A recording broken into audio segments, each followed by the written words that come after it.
I couldn't care what other people think. They're not in the building. They're not in the building. I couldn't care what you think. And just one last one. Obviously, you came through the IPP. A lot of other athletes that are going to be doing that over the next few weeks, months, integral to, potentially their whole future. Do you have any words for them? Man, don't give up. It's hard, but you love it. It's all part of the journey. And, I've said this the last couple of days. There's going to be a wall that you hit, a hurdle that you have to jump over, and adversity you have to overcome. And I think that program is equipped for you to deal with those adversities, and you just got to put your head down and work. It's easy to get overwhelmed by it, It's easy, but I think what they have to realize is that they're in a privileged position because there are how many U.S. college kids are there? Does anyone know how many U.S. college kids there are, or on football teams? There's probably 100,000, right? 800,000?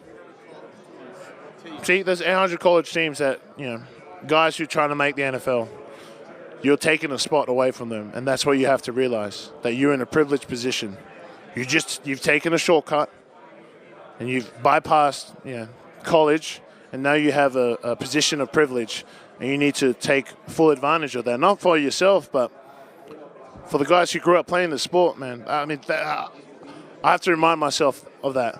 I mentioned a little bit earlier that you could be considered a figurehead down in Australia, but in the IPP, you could be considered a figurehead for that as well. I love that place. I love that program, man. That's where I came from, and if I had a college, that'd be it. So. Is the night before a Super Bowl compared to the night before a regular game? How different does it feel? The only thing that's different is just now I'm just sitting at the table instead of my locker. Taking the questions. We try and keep it the same, and that's the beauty of the culture here and how Nick Sirianni has, laid out the program. Is trying to get as close to game day, a regular game day, or pre-game day, that during the season than we could this week, and so. I think, other than walking 2 miles to get to my room and 2 miles back to get some lunch and dinner, that's the only difference. The Saturday night before the last Super Bowl, about how he kind of had an open mic and let everybody talk, and it turned into a pretty emotional night. What do you remember about that? Are you expecting the same? Expecting the same. And I just remember seeing our leaders at the time show emotion. State their reasons why, remind us of our reasons why, remind us of who we are as a unit. It's a total team sport, and you need everyone. And I think that was probably one of the most memorable nights of my career. Leader on this team since then. Do you think you'll speak on Saturday? I might say a couple words. We'll see. What's your routine? Are you superstitious? No, I'm just going to let it fly. I might cry. We'll see. You covered the Rams for the Los Angeles Times. Yeah. The Rams they announced they're going to be playing in Australia in 2026. What do you think of that? The NFL going to Australia, and any advice for Rams fans that might want to travel for that game? The Rams fans don't have much to travel from. Just across the pond. It's only 14 and a half hours, so they got lucky there. But, as in terms of a game going down under, I'm pretty happy. Pretty happy about that. I think, I'm gutted that it's not the Eagles. I'm gutted. I'm not going to lie. I'm gutted. That would have been cool. But at the same time, I understand that you want your game's best teams and best players to go down there and, expand the game, get more eyes on the game. And so, totally get it. Have you been in that stadium for other events? I've been to Melbourne, but I've never been to the MCG. That's a historic stadium right there that I've never gone to, sadly. The Eagles, I know, have a big following down there as well with you playing. Would you like to one day? Well, believe it or not, because the Eagles on the East Coast of America, all we have probably the three major teams down under probably be, I can't believe I'm saying this, the Dallas Cowboys, the LA Rams, and the San Francisco 49ers are the three big teams back home. Now there's been a sudden surge of Philadelphia Eagles fans, but in all honesty, those are the three teams that kind of dominate the market down there. Well, thanks very much. Good luck. Jordan, who do you credit as the biggest positive influence in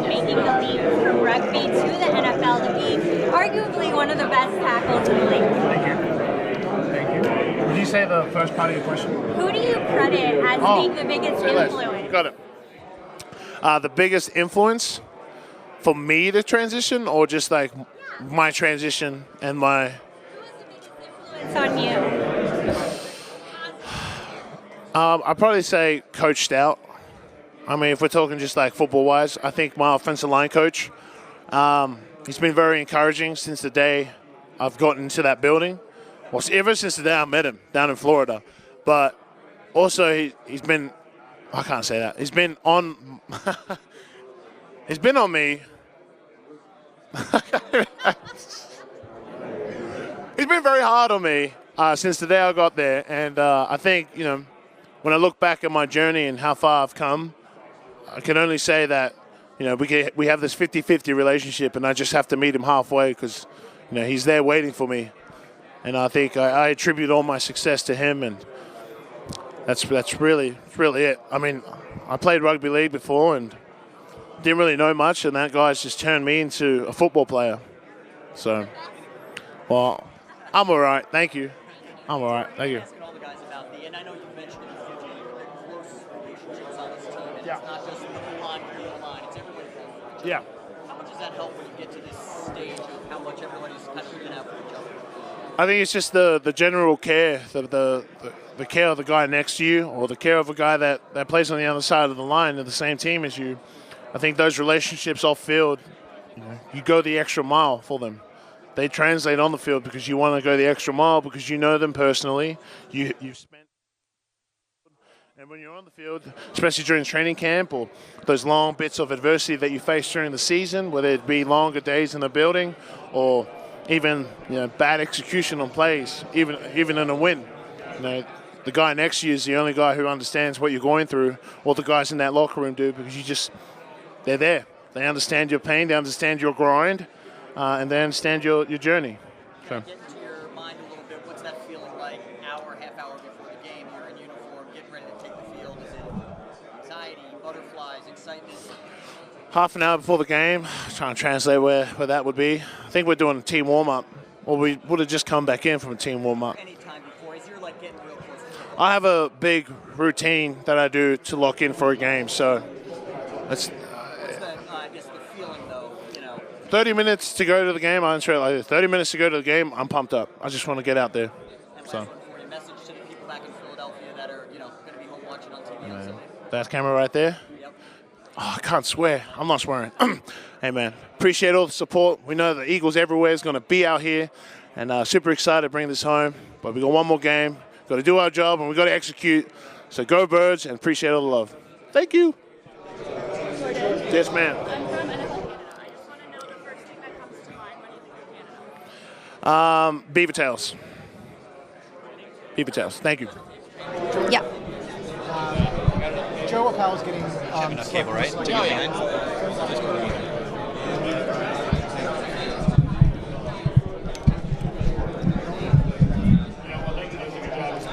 Here real quick. So when I was a young boy coming up through the ranks, I thought Joe Appella was a, well, I can't say that word, but, I just, as a young guy, I was like, man, I don't like this guy. But as I started to grow in my role in the team and as a man, I grew closer to Joe, and I think he's one of the best people in the organization. Just from, again, his care, the way he attacks his job, and then, I don't know if you know, but he's extremely witty and funny. He is extremely witty and funny, and I guess when you keep it lighthearted, especially as long as we've been together, it makes it easier to come to work every day, knowing that someone like Joe's going to be there for you. So thank you.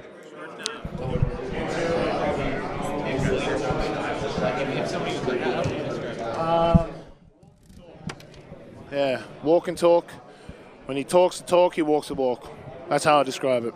He does a lot of talking, but he backs it up through action. Do you ever actually walk and talk with him? Always. I have a great relationship with Nick. I have a great relationship with Nick. So I'm always in his office, sitting on the couch, just lounging around, treated like it's my home. So it's great. Jordan, how are you? I'm great. What's it mean to you to finally have the official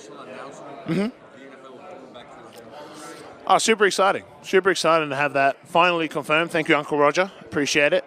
I think it'd be a great opportunity for the game's best teams to go down there and showcase, what the game is about and grow the game down there. So. How many other players from Australia and traditionally having the opportunity that you had, and you're bringing to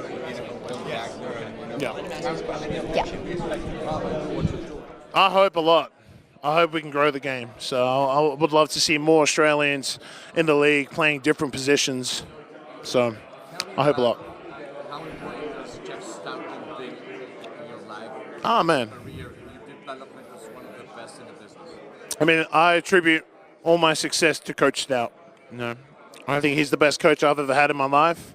And that's, hard to say when, in my head, my dad's the best coach I've ever had. So, to say that Jeff Stout's the best coach I ever had in my life is huge.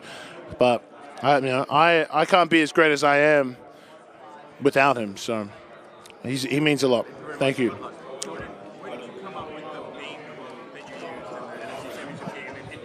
Man, I'll tell you what, man, I pulled that one out the backside. I don't know where, in the heat of the moment, that just came out. That just came out. Have you done the voice before? Oh, yes. I'm a big fan. Big fan of Bane. Can you do it for me? Oh, man. I feel like I'm like a one-trick pony. One-trick pony now. It's one of the coolest things I've ever seen on the field. Okay, I will try. I can't do it now. I'm scared. I got stage fright. I can't do it. Which line would you like? I didn't know what would break first, your body or your... No, I'm scared now. I'm scared. All right. I was wondering. Okay, here we go. Oh, they can hear it. I was wondering what would break first, your spirit or your body. That's all I got for you. Thank you, that was perfect. That'll be $15, mate, because that's about the third time I've done it tonight. Are you on Cameo? Cameo. Jordan, last time I talked to you, we were kicking off the season in Brazil. How would you describe this one so far? Pretty crazy that we're back here. I think, especially when I look back to week one, we were playing in Brazil. I just think it's such a long season, and that it took everyone to get here. It took everyone because we faced some adversity during the season, and it literally took everybody from our backups, the next man up mentality to get here. So, Talk about some of that adversity. I think injuries. Every team goes through that, but I think we've done a great job of load management, making sure guys come back fresher, guys are available the next week, because their best ability is availability, as everybody knows. And, as in terms of just facing, I guess, the outside noise kind of adversity, that's been a constant exercise that we're preaching in that locker room, block it all out, physically doing it, mentally doing it, and so... That's what I think of when I think of adversity. One of my favorite quotes yesterday was with your coach, Jeff Stoutland. He said, 2 of the best decisions in my life, marrying my wife, and do you know what the next one was? Coaching out the Eagles? No, it was going to your practice when Howie Roseman called him. He was getting ready to go on a flight with his childhood friends, and he said, I can't do it, but he said he went. And he said he remembered just you flying through the drills. Here's a guy who hadn't even put his hand in the dirt. Did he tell you how I conned him into thinking I had the greatest recall of all time? No, tell me about that. He taught me a basic 6-man protection the night before the workout, and he rubbed it up. He wrote it on the grease board and rubbed it out. And he was like, he's like, take a picture with your brain. So I took a picture of my brain, and then he rubbed everything out. And he's like, all right, I'll see you tomorrow. You better remember all this because you're going to teach it to me tomorrow. So walking back down to the car, say goodbye to him. I run back up to that classroom, and because of the light angle and because of the grease board, you can still see everything.